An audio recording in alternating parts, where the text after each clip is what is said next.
Kamusta ka, aking mahal? Kanya ako unahon di ay congratulate ang atong mga kaning gitawag og octogenarian. Apil na ang 90 ug 95 years old. Kanang octogenarian kay 80 man na. Ako'y pasabot mga senior citizen. Ahoy. Nato miyaging Martes, inya nakita sa television mga higala nga mismo ang presidente Bongbong Marcos maogyod ang nagtunol o gi-implementar na karon katong expanded senior citizens benefits. Balaod ni mga higala nga naghatag og 10,000.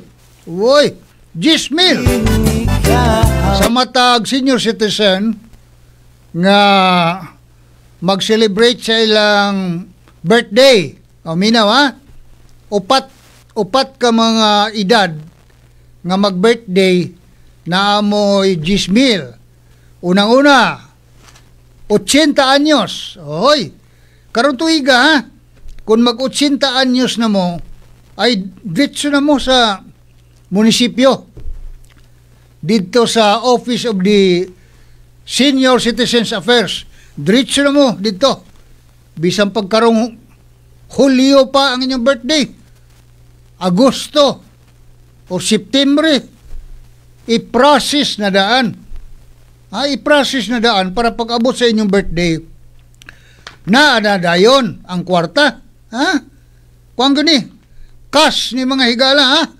Cash ni nga inyong madawat 10,000 pesos kon minawa mag-birthday ang senior citizen sa iyang ika-80 anyos, ika-85 anyos, ika-90 anyos o 95. 10,000.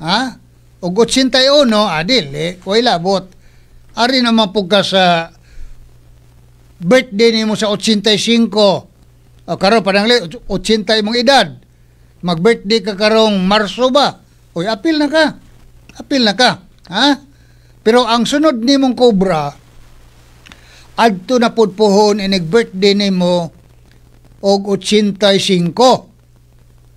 Upat ra na ka birthday og maura na pud nga edad. In between 81, 82, 83 Jamoy labot.